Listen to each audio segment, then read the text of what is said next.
This series is based on a true story. It happened in McKinney, Texas. On Friday, June 13, 1980, something terrible happened in the home of Betty and Alan Gore. 2 years earlier, in September 1978, Candy Montgomery sang in the church choir. Later, she and her husband Pat had lunch with their friends, the married couple Betty and Alan Gore. At some point, Betty whispered to her husband that it was time for them to go because according to her schedule, she would soon be at her peak fertility. The couple wanted to have a child. Candy is a happy mother of 2 children, a daughter and a son. She was visited by her close friend Jackie Ponder, who was devastated by her husband's intention to file for divorce. For a religious woman, divorce is inappropriate. Candy comforted Jackie, promising to help her get through this difficult period. Betty is unhappy that her husband is going on another business trip. Alan said it was only for 4 days. Betty in turn began to blame him for her not being pregnant yet. Soon the head of the church council announced the divorce of Jackie and Bill Ponder, asking the congregation to keep their moralizing to themselves. Jackie is actively involved in the church and deserves support, not condemnation. On Sundays, the parishioners usually have a volleyball game, and this time was no exception. Betty did not participate in the game. Pat thought she didn't want to play because she was pregnant. This upset Betty even more, as she really wanted to be a mother again. Alan accidentally pushed Candy and then apologized to her for a long time. At that moment she felt a spark between them. In the evening at the bar, Candy shared this with her friend Sherry Kleckler. Candy wouldn't mind having an affair with Alan, and she was sure he wouldn't mind either. Sherry couldn't believe she was hearing such a thing from a married woman. Candy has a reputation as a pious housewife, so Sherry certainly didn't expect anything like that from her. The Montgomery family went to the movies. Pat is a good husband and father, but Candy can't stop thinking about Alan. She is actively involved in the life of the church community. Everyone loves Candy because she strives to support everyone. However, Candy's family life has long since turned into a routine. The former passion between her and Pat is gone. One evening after performing in the church choir, Candy saw Alan in the parking lot and gathering her courage, got into his car. At that moment Candy confessed that she felt attracted to him. Alan didn't know how to react, and Candy left. She couldn't believe she actually did it. Sherry thought it was reckless. Candy said she was tired of the monotony. While husbands go to work and build their careers, women are forced to do all the housework. This wasn't enough for Candy. Seeing their daughter Elisa dressed provocatively for Halloween, Betty scolded her. Alan thinks his wife is too strict about many things. Candy feels bored in her marriage. She wants more attention from her husband, but he is focused on other things. Pat also started thinking a lot about Candy. At work in the office, he even wanted to call her but managed to resist. In the evening when several married couples from the church were having dinner, Alan and Candy kept exchanging glances. Their mutual attraction was becoming obvious. After the Sunday volleyball game, Candy and Alan were chatting pleasantly as they walked to the parking lot. Since Betty wasn't at the game, Candy thought she might be feeling unwell. Alan said that his wife had been stressed lately. After that, he asked Candy what she meant during their previous conversation in the car. They got back in the car. Candy directly suggested that Alan start an affair. Alan really likes Candy, but he loves his wife and doubts he could betray her. Hearing that in the past when the Gores lived in New Mexico Betty had an affair, Candy was very surprised. Betty doesn't seem like a woman capable of that. Now Alan doesn't want his wife to experience the same pain he once did, especially since she is pregnant again. Candy understood. Suddenly Alan kissed her and wishing good night, got out of the car. The next day, Candy told her friend that she wanted something more with Alan. But she wasn't going to make the first move anymore. Halloween arrived. Children in costumes went house to house asking for sweets. Candy thanked Alan for walking with the kids. Alan wanted to feel Candy's interest again, but she no longer flirted with him and was just polite. On Candy's birthday she was visited by Jackie. The women had tea and cake, talking frankly. Jackie talked about her plans to move, where she had been offered a good job. Candy was very upset. Along with Sherry she considered Jackie her best friend. Their conversation was interrupted by a phone call. It was Alan, who suggested they have lunch together tomorrow and talk. Candy readily agreed. Jackie guessed that her friend was hiding something. Candy admitted that she wanted to have an affair. Jackie warned her that it wouldn't lead to anything good. However, Candy doesn't want to settle for what she has in her life. She is tired of living solely for the family and has already made her decision. The next day, Candy and Alan as agreed met at a gas station. Both were very nervous and felt awkward. Neither of them had ever cheated on their spouses before. They would have to be extremely careful so the truth wouldn't come out. They don't want to hurt their spouses but just want to enjoy life. Alan suggested thinking about it some more. He wasn't sure he was ready to take such a risk yet. Their lives returned to their usual routine. Alan made a list of reasons why he should have an affair with Candy. Sometimes they met at the gas station cafe and just chatted. At home, they continued to be exemplary spouses. One day Candy couldn't stand it and called Alan's office, saying she wanted an answer from him as soon as possible. In the evening after work during dinner, Betty asked her husband if he had made the list. Alan got nervous, but it turned out Betty meant a list of names for the baby. When meeting in person, Candy and Alan discussed the terms of their secret affair. They shouldn't take unnecessary risks, and if either of them started developing feelings, they would end it immediately. All expenses including gas, food and motels, would be shared equally. In the evening when Pat was watching TV and laughing loudly, Candy sat next to him and tried to start a conversation, but he didn't seem interested. Candy felt very upset. On December 12, 1978, Candy carefully prepared for her first meeting with Alan at a motel. When she was taking her daughter to school, she saw Betty. However, guilt did not take over. After that, Candy prepared lunch for Alan. Heading to the motel, she was nervous but also excited. The closer the moment of the meeting came, the more Candy was overcome with doubts. She called Alan from the motel and gave him the address. Alan replied that he would arrive in a few minutes. Like Candy, he was full of doubts. Meanwhile, she was setting the table. Alan would be here very soon. Putting on a beautiful nightgown, Candy asked her reflection in the mirror what she was doing. These minutes felt like an eternity for both of them. Once they crossed this line, they wouldn't be able to change anything. There was a knock on the door. Candy smiled at Alan and said that lunch was waiting inside. Alan in turn complimented her appearance. To relax, they had some wine and chatted. Not long ago, neither of them thought that something exciting could happen in their monotonous lives. Passion arose between them. When it was over, Candy said it was wonderful. But now they had to return to their families. Candy took a shower, in a great mood. She doesn't yet know that soon she will also be standing in the shower, washing away the traces of a terrible crime. Candy and Alan regularly saw each other during church choir performances and acted as if nothing had happened. Everyone had gathered in the church to say goodbye to Jackie, who was leaving. She was very touched and couldn't hold back her tears. There was a new pastor in their church, Ron Adams.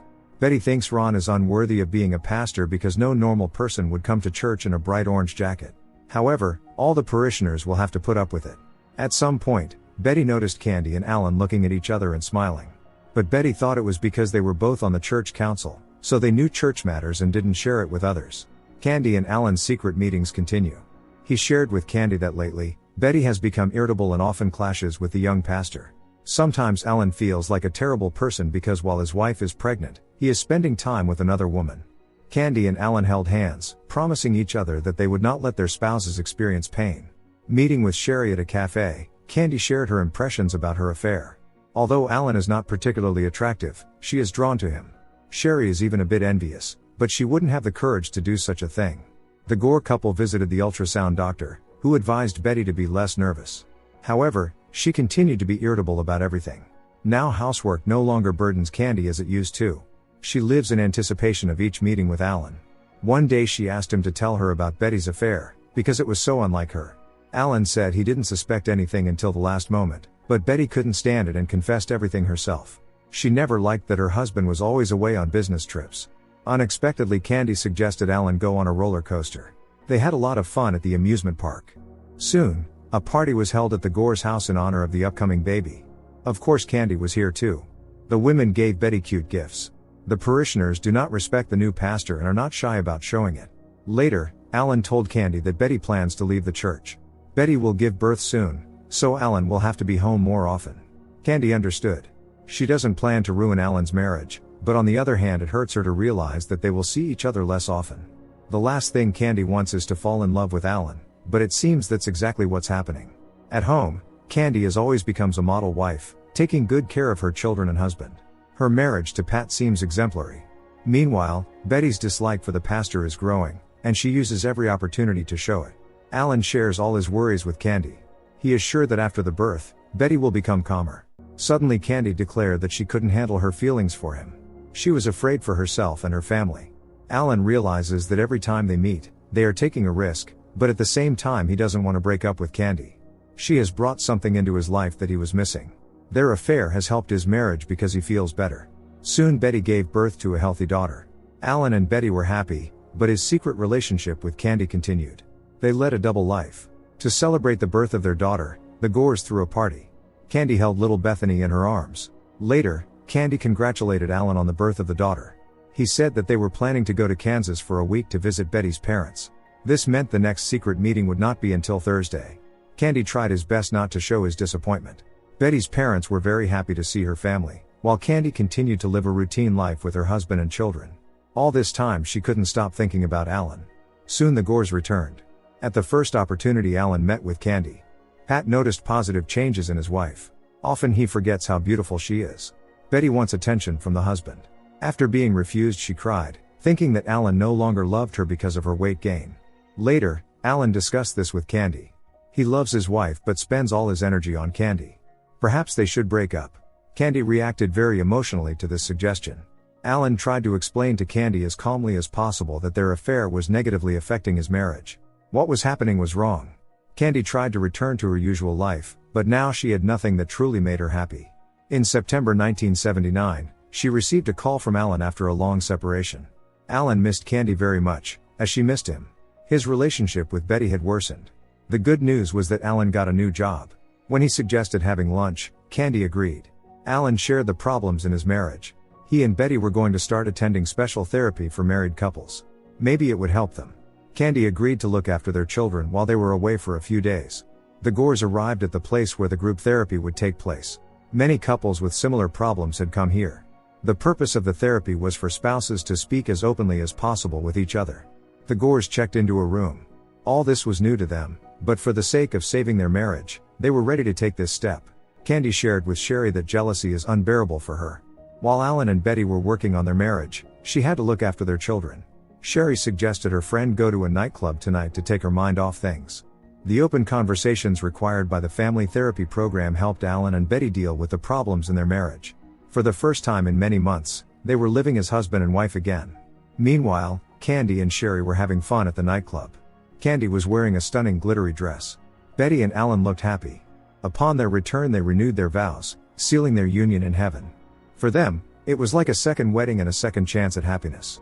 It was painful for Candy to see Alan happy in his marriage, but she tried not to show it. Betty still suspected nothing, as Candy was behaving as usual with her. It seemed their secret affair had come to an end. Alan was fully immersed in family life and didn't plan to risk everything for a meaningless affair. Candy felt a helpless anger. And as is well known, nothing is worse than an angry woman. Candy remained a good mother to her children. Sometimes she still saw Alan, but as friends. He shared that family therapy had really helped him and Betty. From now on, he wanted to be completely honest with his wife, which meant he had to forget about Candy. She promised not to bother him anymore if he truly didn't want her to. Nevertheless, it hurt Candy that in ending their relationship, Alan didn't think about her feelings. As Candy drove away she cried. At home, Candy decided to repaint the kitchen, as she always did when she was upset. Sherry suggested they start a home renovation business together. Candy's thoughts were still occupied with Alan. It was unpleasant for her to feel rejected. Feeling a pain in her chest, Betty became worried and consulted a doctor. The specialist reassured her, confirming that it was a benign growth and that there was nothing to worry about. However, Betty still couldn't stop feeling anxious. Mechanically performing her parental and household duties, Candy continued to think about Alan. Unable to bear it any longer, she called him and asked how he was doing. Alan told her that Betty had been diagnosed with a tumor. Even though the doctors assured that it was benign, they were still worried. Candy decided to visit Betty to offer her support. Betty appreciated the support but was surprised that Candy knew about the tumor from Alan. Alan came home from work and said hello to Candy. Betty invited her to stay for dinner, but she declined, saying she still had many household chores to do. Betty went inside, and Alan walked Candy to her car. They talked a bit, including about Candy's marriage. Betty watched them through the window and definitely didn't like what she saw. Candy can't accept that Alan belongs only to Betty. Pat, as usual, was watching his favorite TV show. Candy simply turned off the TV and stated that, like the Gores, she wanted to go to marriage therapy. Pat didn't understand why they needed it. He didn't see any problems in their marriage. Nevertheless, Candy insisted. Additionally, she was ready to support Sherry's business idea. Maybe this would help her forget Alan and move on. Candy started advertising their home goods boutique. Soon Candy and her husband attended marriage therapy. Candy didn't like that Pat couldn't express his feelings. Pat in turn said that he was a mathematician, not a poet. The whole therapy seemed foolish to him. Despite everything, the sessions helped them learn to listen to each other. Candy shared her experience with Sherry. She almost stopped thinking about Alan. Soon the Gores and the Montgomerys had dinner together. The routine conversations made Candy feeling genuinely bored. Later, Candy told Sherry that her feelings for Alan had disappeared. She used to think it would be hard to see him, but now everything had changed. Since Candy was away for a couple of days, Pat took care of the children alone, but it wasn't a burden to him at all. Later, seeing a love letter from Alan among his wife's mail, he learned about their past affair. Pat's world turned upside down. The next day, he went to Sherry's workplace at the nail salon and asked for a private conversation. Sherry assured him that there was nothing between Candy and Alan anymore and that it would never happen again. Pat asked Sherry not to tell Candy about their conversation. Candy was returning home in a great mood. She had missed the children very much. However, everything was overshadowed by a call from Sherry, who told Candy that Pat had found the letter from Alan and knew about their affair. Candy could barely control her emotions. All evening she was not herself, while Pat continued to pretend that everything was fine. Candy thought for a long time about how to start the conversation. Pat already realized that Sherry had told her everything. He was not good at expressing feelings, so he wrote a letter to his wife, where laid out his thoughts sequentially. Pat went to wait in the living room, and Candy read the letter and burst into tears. Pat also couldn't hold back his emotions. He blamed himself for everything, thinking he had been a bad husband to Candy. Finally, the spouses had an honest conversation. Candy said she was very ashamed and didn't want to hurt the family. Pat suggested that they leave the past behind. The spouses embraced. After this, their routine life continued, but Candy was constantly tormented by guilt towards her husband. Ron Adams was upset that fewer parishioners were attending church, and he was thinking about how to fix it. Betty, for example, had completely stopped coming to church. Friday the 13th of 1980 arrived. It was a festive day. Candy and Pat didn't mention her affair, living just as before. Candy had a million things to do today. Alan was going on a business trip. As usual, Betty was unhappy. Alan promised that soon they would go on a family vacation to Switzerland. Betty admitted that she might be pregnant again. She thought she couldn't handle another child, and needed her husband's support now, but he had to work for the family. Alan didn't mind at all if they had a third child. After saying goodbye to his wife and children, Alan got into a taxi. That same morning, Candy was reading the Bible to the children in Sunday school. Neither she nor Alan knew yet that this day would become a living nightmare. Many women envied Candy's boundless energy. It seemed she could be everywhere at once. Among other things, today Candy promised to take Elisa, the Gore's daughter, to swimming, so she went to Betty's to get a swimsuit. It seemed that Betty was happy to see Candy and allowed Elisa to go to the cinema with the Montgomerys today. The Gores had a new pet, a puppy named Cheeto. Candy was delighted with him. She also gave Betty the business card of her and Sherry's agency. Suddenly Betty asked Candy if she had an affair with Alan in the past. Candy did not expect such a question but did not deny it, assuring that it had been long over. With tears in her eyes, Betty asked Candy to wait a minute and went somewhere. Candy cried, deeply regretting the past. When Betty returned, she had an axe in her hands. Candy did not understand what was happening. She promised never to see Alan again.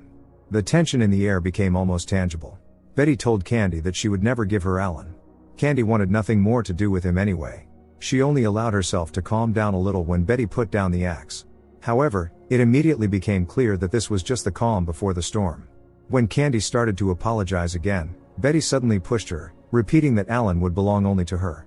Betty attacked Candy. A fight broke out between the women. Meanwhile, Alan was trying to call his wife.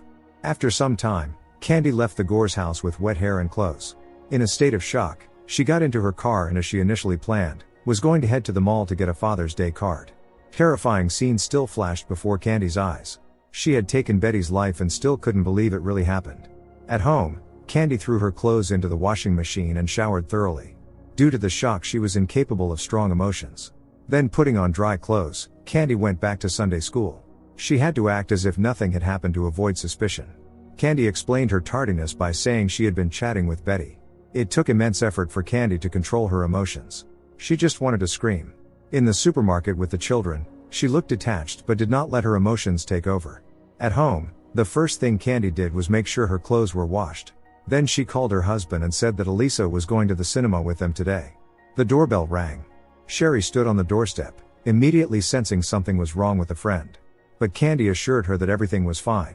Alan, still on his business trip, was unable to reach his wife and started to get nervous. Candy, as she was supposed to, took Elisa to swimming. Then, while Alan was busy with his work, the Montgomerys went to the cinema. It was already evening, and Betty still hadn't answered the phone. Alan didn't know what to think, so he called his neighbor Richard, asking him to check on Betty. Of course, Richard agreed to help. He knocked on the door but no one answered. Maybe Betty had gone somewhere. After this, Alan called Candy and asked if she had seen Betty today. Candy replied that they had talked in the morning when she went to get a swimsuit for Elisa. Alan's worry increased, and he called Richard again, who returned to the Gore's house and found that the garage door was open, which looked suspicious. Other neighbors joined Richard. It turned out that the front door had also been unlocked the entire time. It became clear that something bad had happened. The men went inside and saw traces of a horrific crime everywhere. The Gore's little daughter was crying. Richard took the girl to his wife. Then the men continued to look around the house and found Betty lifeless in the garage. The phone rang. It was Alan. Jerry volunteered to tell him the terrible news. Alan just couldn't believe what he heard. Jerry kept repeating how sorry he was. He wished he could find another way to say it. When Alan called Candy and told her that Betty had been found dead, she pretended to be surprised. Due to shock, Alan's voice remained calm. He asked Candy if Elisa could stay at their house for a few more days. Of course Candy didn't mind. Her tears were sincere. Alan couldn't make sense of what had happened. The police arrived at the Gore's house. The neighbors told how it had all happened. The crime had been committed with extreme cruelty. Only a true monster could be capable of such a thing. Alan contacted Sheriff Royce Abbott and said he hadn't been able to reach his wife all day. The only person who had been at the house today was Candy Montgomery, a family friend. There were no ideas about who might have wished harm to Betty. Candy was preparing breakfast when the phone rang. It was Alan, who had already arrived at the airport. Elisa still didn't know what had happened to her mother. Immediately after that, Candy received a call from Sherry, who was so shocked by Betty's demise that she was at a loss for words. The third call came from another woman from the church. It was already known that the crime weapon was an axe. Forensic experts concluded that the crime was spontaneous. The likely perpetrator is a woman, as the footprints on the floor were small. For Alan, everything felt like a blur. As he returned home by taxi, he saw that besides the police, neighbors and the press had gathered. This story had become a sensation. At home, Alan asked his neighbor Dick how everything had happened. Dick told him everything he knew. Alan blames himself. Betty never liked his business trips. If he had listened to her and stayed home, the worst might have been avoided. Elisa missed her father very much. The Montgomerys expressed their condolences to Alan. Now he had to tell his daughter the truth. At that moment Candy and Pat were by his side. In tears, Alan told his daughter that Mom would never come back. Unable to hold back, Candy burst into tears and hugged both of them. Everyone in town was gossiping about it. Many assumed that this was the work of a psychopath. Candy approached lawyer Don Crowder and asked for a private conversation. Since Candy was the last person to see Betty alive, she was to speak with the police today. Candy was worried about this. Don Crowder assured her that there was no reason to worry because no one would seriously suspect a fragile woman. A wake was held at the Gore's house. Only Candy knew what had really happened here the day before. Betty's mother, Bertha, tried to hold herself together. Candy, crying, offered her condolences. Candy was preparing for the upcoming conversation with the police. She decided to go to the station alone, without her husband. Candy told the detectives that she had seen Betty that day, but there were no alarming signs. Candy claimed she didn't know anything had happened until Alan called her. Candy knew she had to stay calm to avoid suspicion. The entire town was shocked by this tragedy. No one would have thought that anyone could want to harm Betty. Hundreds of people attended the funeral. The pastor delivered a long speech. Despite his conflicts with Betty, he had to fulfill his duty. Candy found it hard to keep herself under control. Alan told the detectives that his marriage had problems due to his frequent business trips. Betty didn't like it. Moreover, she had a short affair with a student, but that was in the past. According to Alan, he had always been faithful to his wife. At night, Alan couldn't sleep and eventually called Sheriff Abbott, confessing to his affair with Candy Montgomery. Pat couldn't help but notice that something was bothering his wife, although she denied it. Alan went to the police station and spoke with the detectives again. This time he told the whole truth. Alan loved his wife and never wanted a divorce. The affair with Candy was just a fling. Thus Alan became the main suspect in this case. The detectives read him his rights. Alan didn't try to resist. On the same day, Candy received a call from Detective Abbott, who asked her to come in to answer a few more questions. The police took Candy's fingerprints, saying they were taking prints from everyone who might have been in the Gore's house. After that, the detectives conducted an interrogation. Candy saw no point in denying that she had an affair with Alan. Now Candy became the main suspect. Hearing such accusations against her, she didn't react hysterically, which only reinforced the police's suspicions. If the jury learns that many of Candy's fingerprints were found at the crime scene, they will also deem her guilty. Candy continued to deny everything, stating that she wouldn't confess to something she didn't do. Then the detectives insisted she hand over the shoes she was wearing. The Montgomerys turned to lawyer Don Crowder. Candy directly said that 8 months ago she had an affair with Alan Gore. Don Crowder advised Candy to immediately call all the women from the Sunday school who could confirm that they saw her there that day. Another memorial service for Betty was held in Kansas. Her parents and her husband were broken. Afterwards, Alan talked to the police on the phone again. However, he had nothing more to add. Alan realized that sooner or later Betty's family would have learned the truth anyway, so he honestly told about his affair. Bertha couldn't understand how Alan could do such a thing. The worst part was that Alan's former lover had become the main suspect. The news was all about this. Sherry supported Candy and Pat during such a difficult time. Of course, the Montgomerys came under intense media scrutiny. On the advice of her lawyer, Candy did not speak with journalists. During a private meeting, Don Crowder asked Candy whom she was covering for. He was sure that Candy had something to hide. Suddenly Candy stated that she was the one who took Betty Gore's life, but in self-defense. Don was completely unprepared to hear this. However, regaining his composure, he told Candy not to discuss it with anyone but him. The next day, Alan and Candy underwent a polygraph test. Candy started smoking a lot, which Pat didn't like. He would have supported his wife to the end anyway, but he had some doubts. Perhaps the wife was not telling him everything. Although Betty didn't get along well with many people, the detectives had no reason to suspect that anyone wanted to harm her except Candy, who had a real motive. Of course, Sherry didn't believe in her friend's guilt. Everyone loved Candy, who was always actively involved in the life of their church. However, the same could not be said for the police. Candy received a call and learned that a warrant for her arrest had been issued. The bail amount was already set. Upon learning of his wife's arrest, Pat immediately left the workplace. Sherry was driving Candy to Don Crowder's office. Naturally, she was going to surrender voluntarily.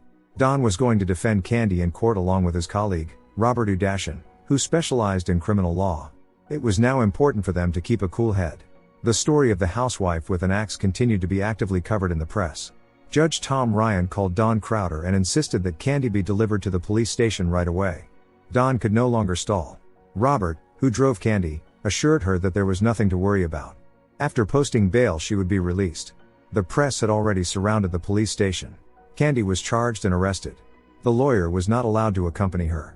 Candy went through all the standard procedures.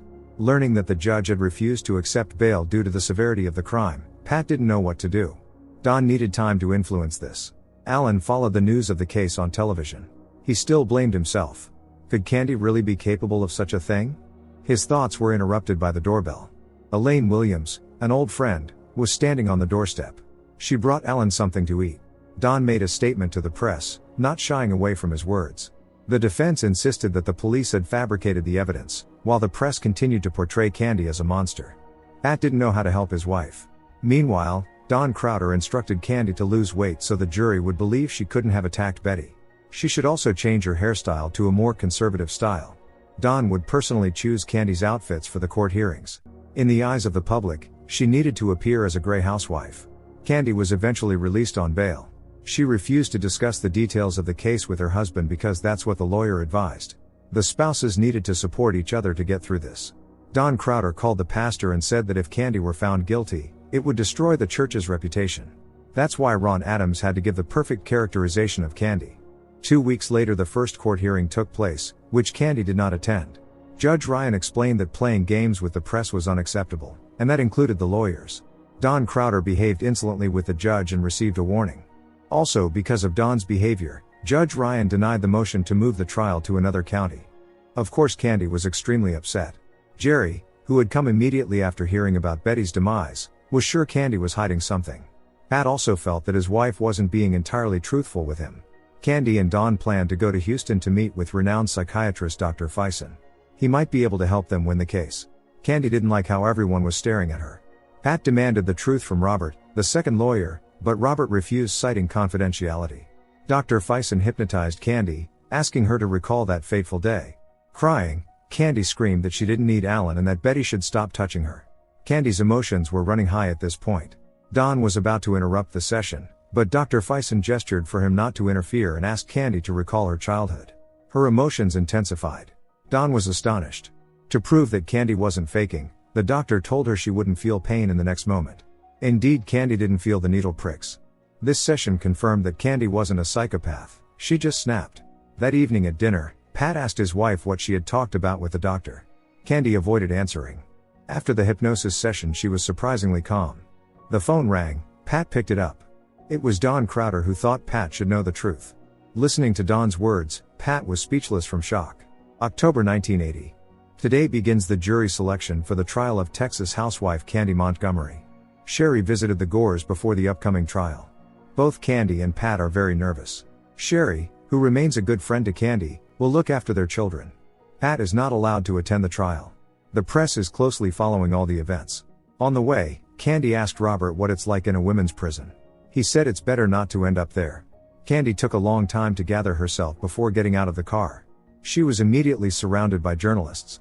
The court's task is to select 12 impartial jurors who will deliver a verdict based on the evidence and only on the evidence. Don Crowder gave a speech, announcing that Candy Montgomery had taken Betty Gore's life, which shocked everyone. According to the lawyer, Candy acted solely in self-defense. After this, Don gave a brief comment to the press. He is counting on the pastor's assistance, and Ron Adams is ready to help. Don also advised Pat to mentally prepare for the attention from the press. Pat is not very pleased that now the whole country will know that his wife was unfaithful to him. Betty's parents took the news very painfully that according to Candy, Betty was the first to attack her. Alan is no less puzzled. Betty's father Bob Pomeroy intends to come. Dinner at the Gores' house was held in silence. The first to break this silence was the daughter, who said that some of her friends wanted to dress up as her mom for Halloween. The conversation was interrupted by a doorbell. It was Jackie, who wanted to talk to Candy alone. Jackie does not believe that Betty was the first to attack Candy. She is not going to support her former friend in court. The second court hearing took place. Judge Ryan stated to Don Crowder that he had violated the court order prohibiting communication with the press. For this, he will receive a $100 fine and 24 hours in a holding cell. The serving of the sentence shall be deferred until the completion of the trial. The first witness was called, Alan Gore. He said that he could not reach his wife on that fateful day. Alan identified the crime weapon, his axe. Alan cannot say for sure whether Betty knew about his affair with Candy. Perhaps she might have guessed. This is exacerbated by the fact that Betty struggled with depression. According to Alan's assurance, there was no hot love between him and Candy, so he has no reason to believe that Candy wanted to get rid of Betty out of jealousy. Betty's father blames Alan for everything. If it weren't for his affair, Betty would still be alive. People in town gossip about Candy, but Sherry tries to stop it every time. Despite everything, she believes that her friend did not want to harm Betty. Candy baked delicious buns for her husband and children.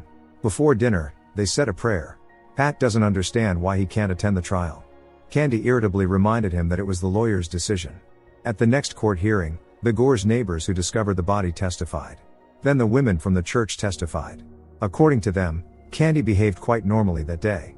Candy is being hounded by the press. She looked surprisingly calm. In the car, Don asked Candy why she looked like a zombie. Candy admitted that she took a sedative because she couldn't take it anymore. Don told her not to do that again. If she doesn't show emotions, the jury might think she's a soulless monster, which will definitely not work in their favor. Pat tries to support his wife. He is just glad that Candy didn't end up in Betty's shoes, who was much bigger than her. Now they both need to be on the same side. Ron Adams gave a comment to the press, as did Don, who again violated the court's ban on communicating with the press until the end of the trial. At the next hearing, the detectives testified. According to them, Betty had defensive wounds on her hands, so it's obvious she tried to run away. It's not possible to say for sure if she was holding the axe. One thing is clear, the crime was not premeditated but spontaneous. The press used many facts to portray Candy as a monster. Don understands that their self-defense version cannot explain the 41 blows. Once the medical examiners testify, it will guarantee a life sentence for Candy. Against her lawyer's advice, Candy took a sedative again. Don urged her once more not to do that. Soon Candy will have to testify, so her mind needs to be clear. Alan often replays the day when Candy suggested they have an affair. If he had refused, everything would be different. At the next hearing, the forensic experts testified. The jury was shown gruesome photographs from the crime scene.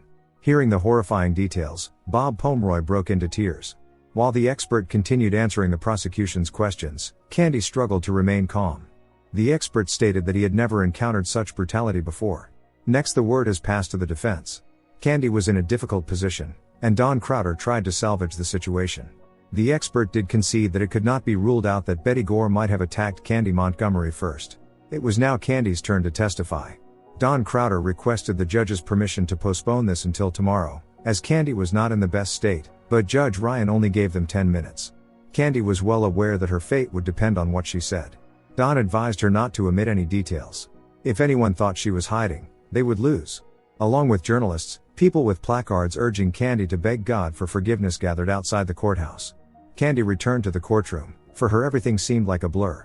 According to Candy, her affair with Alan had already ended by that time. Candy then detailed the events of that fateful day. She had stopped by Betty's house to pick up a swimsuit for Elisa. At first everything was normal, but then Betty asked Candy if there was something between her and Alan. Candy replied that they had an affair, but it was long over. Candy was genuinely sorry, but this did not soothe Betty's rage. At some point, Betty went to the garage and came back with an axe.